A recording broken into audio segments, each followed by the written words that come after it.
Bismillahirrahmanirrahim. Assalamu alaikum dear students. I hope all of you are fine, well and good.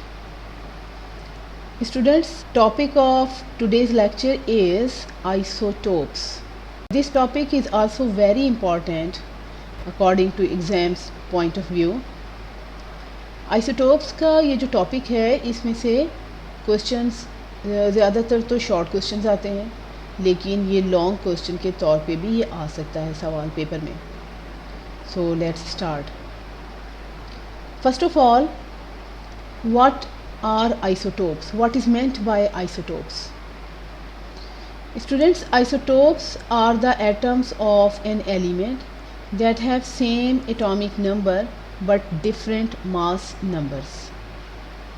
Isotopes एक element के वो atoms होते हैं, एक ही सेम एलिमेंट के एटम्स होते हैं जिनका एटॉमिक नंबर तो सेम होता है. तमाम जो एटम्स होते हैं ना, उनका एटॉमिक नंबर तो सेम होता है, लेकिन जो मास नंबर है वो डिफरेंट होता है. अब ऐसा क्यों होता है, उसके हिसाब से हम इसकी एक दूसरी डेफिनेशन भी देखते हैं.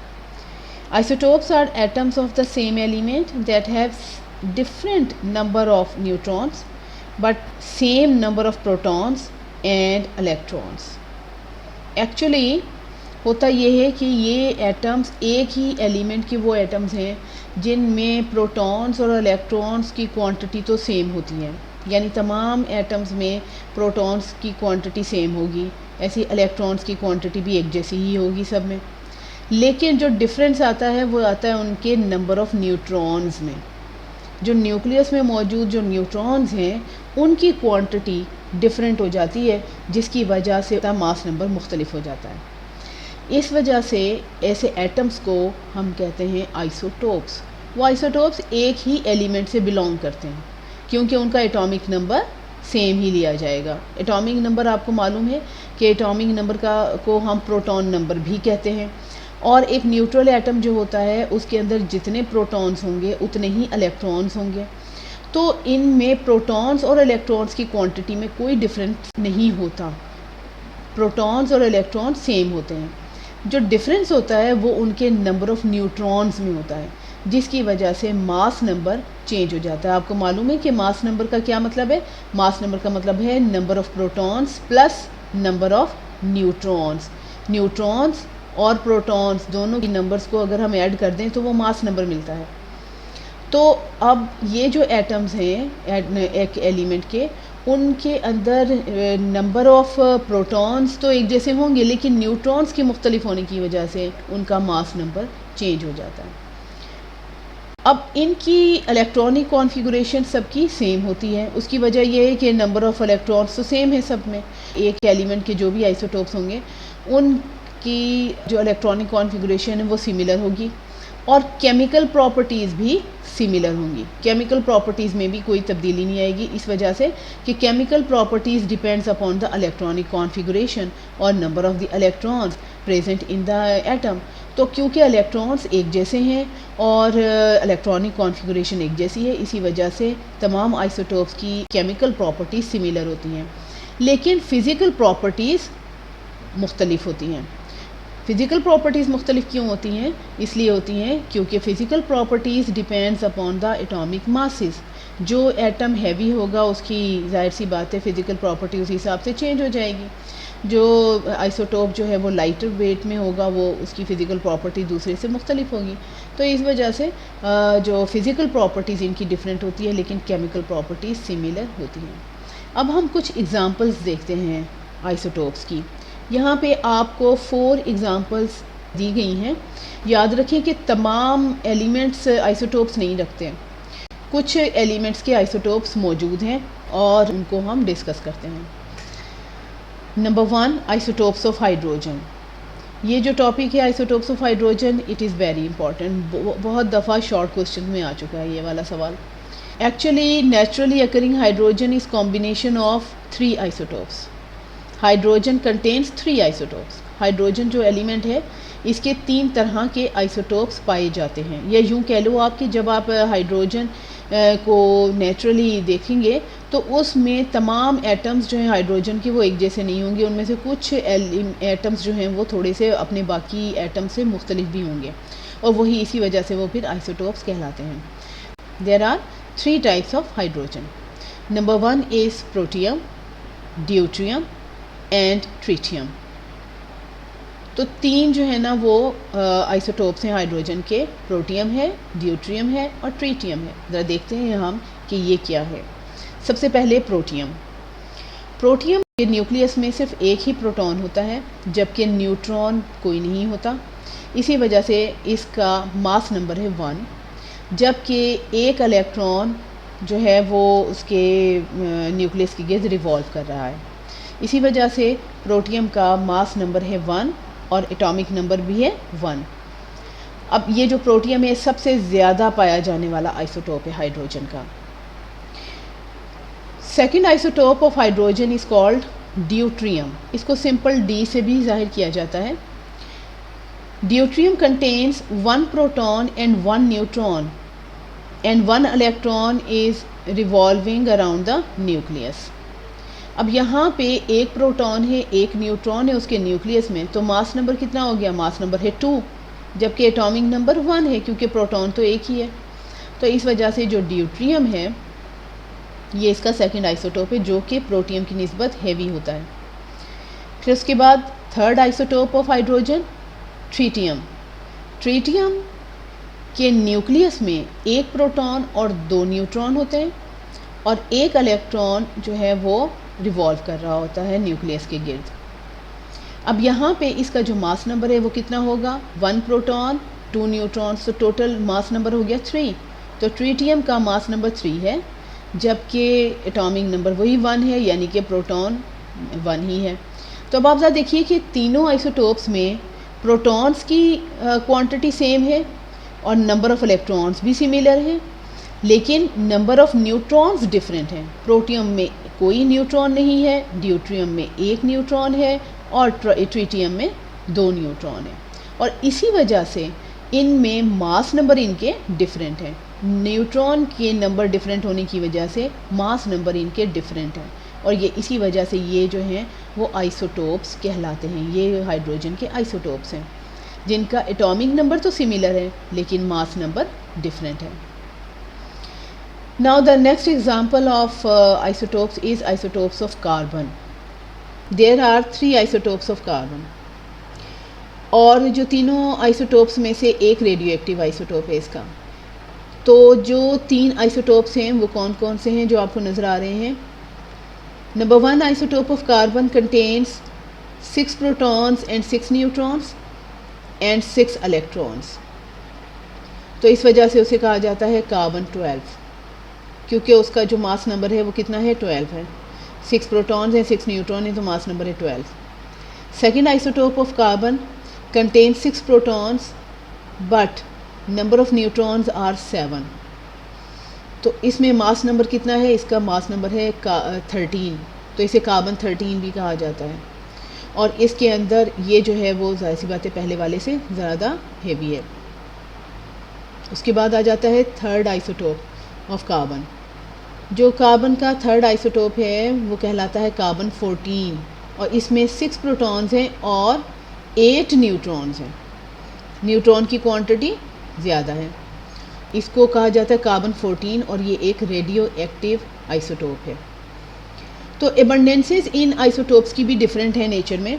मसलन ये कि कार्बन 12 आइसोटोप जो है वो सबसे ज़्यादा क्वांटिटी में नेचर में मिलता है, यानी 98.9%, जबकि कार्बन 13 एंड कार्बन 14 जो है वो बहुत ही कम क्वांटिटी में पाए जाते हैं, यानी सिर्फ 1.1% नेचर में पाए जाते हैं।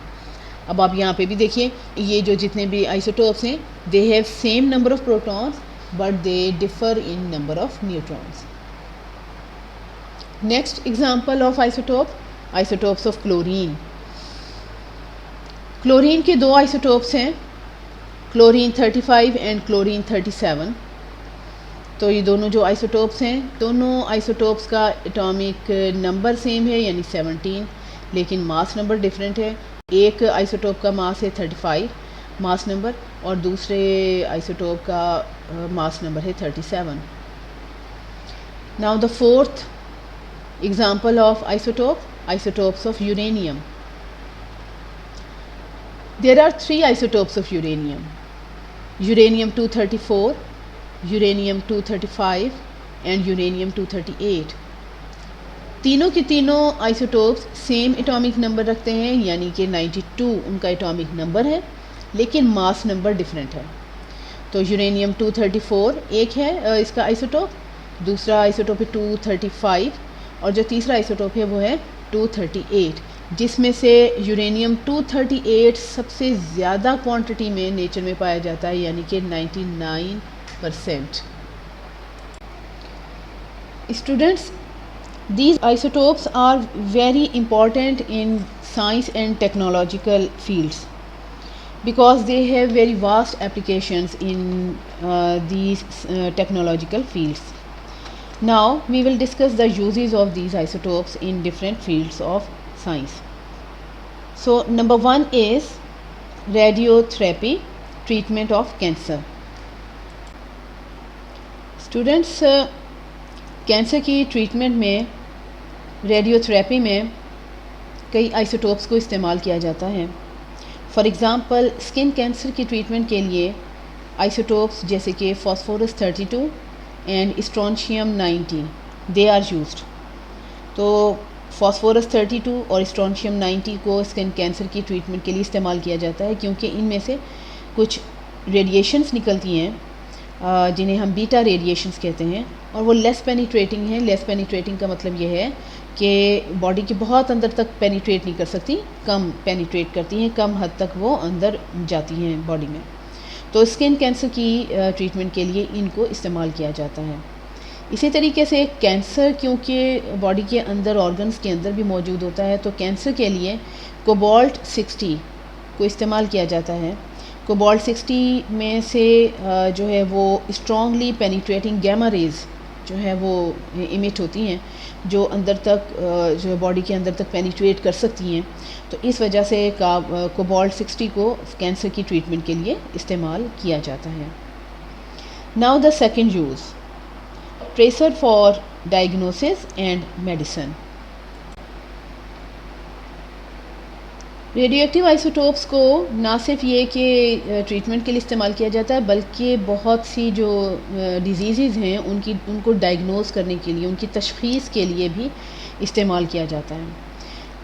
फॉर एग्ज़ाम्पल, ह्यूमन बॉडी में अगर कहीं पे ट्यूमर मौजूद हो तो उस ट्यूमर को डायग्नोस करने के लिए या उसको ट्रेस करने के लिए, देखने के लिए कि कहाँ पे वो किस तरह से मौजूद है, उसकी साइज़ कितना है, या जो भी उसके बारे में इंफॉर्मेशन लेनी हो, तो वहाँ पे फिर इन आइसोटोप्स को इस्तेमाल करते हैं। For example, iodine 131 is used for the diagnosis of goitre in thyroid gland. Thyroid gland हमारे गले में, हलक में मौजूद होता है, और ये जो थायरॉयड ग्लैंड है वो बहुत ही इंपॉर्टेंट फंक्शंस हैं उसके। तो बाज़ दफ़ा उसमें स्वेलिंग हो जाती है, उस बीमारी को हम कहते हैं गॉइटर। गॉइटर को डायग्नोस करने के लिए आयोडीन 131 को इस्तेमाल किया जाता है। इसी तरीके से बोन ग्रोथ को मॉनिटर करने के लिए कि किसी की बॉडी में बोन की कैसे ग्रोथ हो रही है, उसको मॉनिटर करने के लिए जो आइसोटोप यूज़ करते हैं वो टेक्नीशियम है। टेक्नीशियम का आइसोटोप इस्तेमाल किया जाता है। Now the third use, archaeological and geological uses. Students, radioactive isotopes जो हैं उनको फॉसिल्स की एज को डिटरमाइन करने के लिए भी इस्तेमाल किया जाता है। पहले देखते हैं कि फॉसिल्स क्या हैं। बहुत पुराने ज़माने के जो भी लिविंग ऑर्गेनिज़म्स हैं, एनिमल्स एंड प्लांट्स, जब वो ज़मीन में दब गए तो दबने के बाद वो उनकी जो रिमेन्स रह गए, उनकी जो बाक़ियात रह गई, कोई हड्डियाँ या लकड़ी की सूरत में, वो पत्थर की सूरत में बन गए, तो उनको हम कहते हैं fossils. Fossils are remains of ancient animals and plants, तो उन्हें हम कहते हैं फॉसिल्स। अब कहीं पे किसी भी जगह से आप लोगों ने अक्सर सुना होगा कि किसी जगह से कोई फॉसिल मिला, वो पता नहीं कितने हज़ार साल पहले वो जानवर वहाँ पे मौजूद था। तो वो किस तरीके से, जो साइंटिस्ट हैं ना, वो कैसे उसकी एज के बारे में मालूम करते हैं। वो एक्चुअली जिस मेथड के ज़रिए एज को फाइंड आउट करते हैं उस मेथड को हम कहते हैं कार्बन डेटिंग। जितने भी लिविंग ऑर्गेनिज़म्स हैं वो तमाम लिविंग ऑर्गेनिज़म्स असल में ऑर्गेनिक कंपाउंड से मिलकर बने हैं, और आपको मालूम है कि ऑर्गेनिक कंपाउंड्स जो हैं वो कार्बन कंपाउंड्स होते हैं। तो कार्बन जो है वो तमाम जो लिविंग ऑर्गेनिज़म्स हैं ना उनमें ये कार्बन के कंपाउंड्स यानी कि कार्बन मौजूद हैं। अब वो कार्बन आपको मालूम है ना कि तीन आइसोटोप्स हैं उसके, जिसमें से एक रेडियो एक्टिव आइसोटोप है कार्बन 14। तो जो भी लिविंग ऑर्गेनिज़म्स होते हैं उनमें कार्बन 14 भी मौजूद होता है। तो जब वो ऑर्गेनिज़म, कोई प्लांट है या कोई एनिमल है, जब वो मर गया तो उसके अंदर बाकी के चीज़ें तो डिकम्पोज हो जाती हैं, ऐसे ऐसा ख़त्म हो जाती हैं, लेकिन कार्बन 14 उसके अंदर क्योंकि रेडियो एक्टिव आइसोटोप है, उसकी रेडियो एक्टिव एक्टिविटी को देखते हुए उसकी एज को हम डिटरमाइन कर सकते हैं। उस ऑर्गेनिज़म के बारे में मालूम किया जा सकता है कि कितना अरसा पहले वो ज़िंदा हालत में मौजूद था या कितना अरसा पहले उसकी मौत हुई थी। तो ये जो प्रोसेस है जिसमें कि हम किसी बहुत ही पुराने कार्बन कंटेनिंग ऑब्जेक्ट को, जैसे कि किसी भी फॉसिल को जो उस ज़माने में लिविंग ऑर्गेनिज़म था, उसकी एज को डिटरमाइन करते हैं कार्बन 14 की रेडियो एक्टिविटी को मेजर करते हुए, तो इस प्रोसेस को हम कहते हैं कार्बन डेटिंग या रेडियो कार्बन डेटिंग। स्टूडेंट्स, ये जो डेफिनेशन है कार्बन डेटिंग की, ये बहुत इंपॉर्टेंट है, शॉर्ट क्वेश्चन में बहुत दफ़ा आई हुई है पेपर में। आपने इसकी डेफिनेशन को अच्छी तरह से याद कर लेना है। Now the fourth use of isotopes and that is chemical reaction and structure determination. Students, chemistry की फील्ड में बहुत से केमिकल रिएक्शंस और जो कंपाउंड्स हैं उनके स्ट्रक्चर्स को डिटरमाइन करने के लिए भी रेडियो एक्टिव आइसोटोप्स को इस्तेमाल किया जाता है। और ये बहुत इम्पॉर्टेंट है कि बहुत सारे केमिकल रिएक्शंस हैं जो हमें नज़र तो आते हैं कि पता चल जाता है कि ये इस तरीके से रिएक्शन हो रहा है, लेकिन वो रिएक्शन एक रिएक्शन पे मुश्तमिल नहीं होता, बल्कि उसमें कई स्टेप्स होते हैं उस रिएक्शन के। एक कंप्लीट मैकेनिज़्म होता है उस केमिकल रिएक्शन के होने का। जैसे कि फॉर एग्ज़ाम्पल ये फ़ोटोसिंथेसिस है, आप लोगों ने अभी तक यही पढ़ा है कि फ़ोटोसिंथेसिस का जो प्रोसेस है वो कैसे होता है कि कार्बन डाइऑक्साइड और वाटर क्लोरोफिल की प्रेजेंस में और सनलाइट की प्रेजेंस में जब रिएक्शन करते हैं तो रिएक्शन करने की वजह से ग्लूकोज फॉर्म होता है और ऑक्सीजन गैस प्रोड्यूस होती है। ये आप लोगों ने इसका फ़ोटोसिंथेसिस का रिएक्शन आप लोग पढ़ चुके हैं, लेकिन असल में फ़ोटोसिंथेसिस का रिएक्शन इतना सिंपल नहीं होता, एक ही स्टेप का रिएक्शन नहीं होता, बल्कि इसमें बहुत सारे किस्म के स्टेप्स शामिल होते हैं। मैकेनिज़्म अच्छा खासा लंबा मैकेनिज़्म है जिसके थ्रू ये जो है ना फ़ोटोसिंथेसिस का प्रोसेस होता है। अब उसके मैकेनिज़्म को कैसे पता किया गया या उसके बारे में कैसे मालूमात हासिल की गई, वो मालूम किया गया कार्बन 14 यानी कि रेडियो एक्टिव आइसोटोप के हवाले से। फॉर एग्ज़ाम्पल कार्बन डाइऑक्साइड जो यूज़ होती है उसके अंदर कुछ ना कुछ कार्बन 14 भी प्रेजेंट होता है। जब कार्बन 14 यानी कि रेडियो एक्टिव आइसोटोप एक केमिकल रिएक्शन से एक फॉर्म से दूसरी फॉर्म में जाएगा तो रेडियो एक्टिव होने की वजह से रेडियो एक्टिव आइसोटोप्स या रेडियो एक्टिव एलिमेंट वो होते हैं जो इनविजिबल रेज इमिट करते रहते हैं और उनको हम डिटेक्ट कर सकते हैं, उन रेज़ को हम रेडिएशंस को हम डिटेक्ट कर सकते हैं।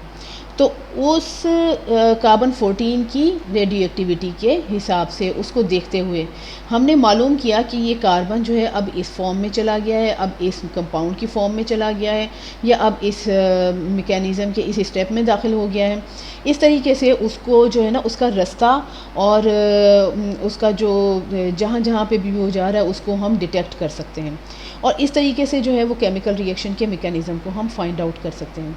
इस वजह से ये जो आइसोटोप्स होते हैं ना ये बहुत इंपॉर्टेंट होते हैं कि केमिकल रिएक्शंस के मैकेनिज़्म को और उनके अंदर मौजूद जो डिफरेंट स्टेप्स हैं, जो इंटरमीडिएट स्टेप्स चल रहे हैं, उनको हम जो है उसके बारे में इंफॉर्मेशन हासिल कर सकते हैं।